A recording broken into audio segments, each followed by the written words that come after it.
shooting start they got off to. Just how did that impact the way the game ultimately unfolded? And do you chalk that up to them being hot? Do you chalk it up to your own defensive breakdowns, or how do you look at it? Well, I thought that's what we kind of wanted Payne to do. You know, we were going to stay down on his shots and let him shoot those shots, but, you know, just be contested. But as far as guarding Gary, I thought we could have did a better job on that. You know, we did a kind of bad job, you know, just staying with them on screens. Ronnie, how frustrating was it that you guys just could never catch up? It seemed you guys got close, 32, 36. You guys just could never just close that gap. It was very frustrating, I think. You know, just, you know, we kept fighting, but, you know, they come down and make some tough shots. Just breaking down defensively, and, you know, we got to, defense wins games, so we just got to take defense a little bit more serious. Kendall, you know, obviously your perimeter play kept the team, you know, relatively close at the first, you know, in the first half, but it just didn't seem to matter who was taking them. You know, that's a Mackey Arena record for an opponent made 3-pointers. It just, when you're standing, you know, when you're making a basket and then they're coming down hitting threes, how frustrating is that? Yeah, it's frustrating, you know. I mean, you can't trade baskets with anyone in the Big Ten, especially, you know, Michigan State. So, I mean, that's really how we got beat. They beat us in transition. And, I mean, trying to outshoot them isn't going to win you game. And some of those are in transition, but as Ronnie said, some of them were on the screen. So I don't know who wants to answer this, but if you guys could just expound on what it was as far as not playing the screens correctly that led to some of those looks they were getting and the threes they were hitting.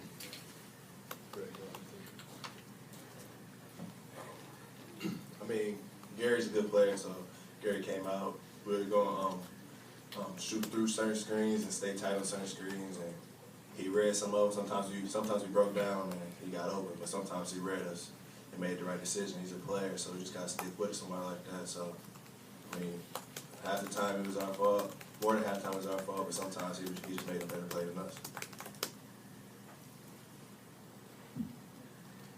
Kendall, you had 15 points in the first half, got the start over Trone in the second. You had the steal, seemed to play with a lot of energy. Just talk about what you were able to do as you tried to fight off the hot shooting, especially early in the game. Yeah, just trying to be ready off the bench and, you know, play my role and do whatever it takes for the team to win. Anything else? Matt, obviously they shot the ball in the first half from three at a crazy pace. How much of that was just them being on for a half, and then how much of that was breakdowns you guys were having defensively? There was probably about 3 of them that were breakdowns. A couple of them were in transition that they hit. I thought 2 of Payne's and 2 of Gary Harris, one of Gary Harris's, maybe 2, were just really tough shots that they made. Obviously Payne's making about 1 a game. But no, we were obviously trying to stay with them, and we obviously weren't. But it was impressive. I think they showed their ceiling offensively. Because when you bring a guy back like Dawson, an athlete's not even, you know, he's not close to 100%. You can see why he's out there, but he's still helping them win. And he's experienced. He distributed the basketball, but he gets it back, and they get an offensive rebounder, an athlete like Dawson to go against, and you really see where their ceiling could be from a national standpoint. Matt, you know your own locker room better than, you know, on other teams, but Right.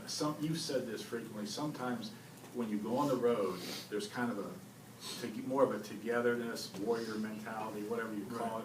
And sometimes, even with your teams, you played awfully well on the road. Yeah. Do you think maybe that what happened in Michigan State tonight? Well, we played them on the wrong day. You know, we should have played them last Sunday. I wish the Big Ten would have scheduled the game for last Sunday, and Nebraska could have played them tonight.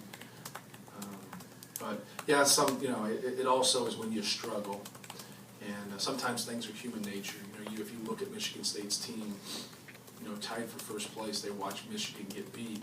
You would think they would play a lot better than they did, and they didn't. It just, you know, you're still dealing with 18 to 22-year-olds, but they're also have some experience. You know, you have Appling, you have Adrian Payne, you have some guys that have been through it. Denzel Valentine is more mature as a player. I don't know him personally, but he's more mature as a player than a sophomore. Obviously, Gary Harris is a mature basketball player, and so that was an eye opener for him. And I think that woke him up, obviously, and we paid for it.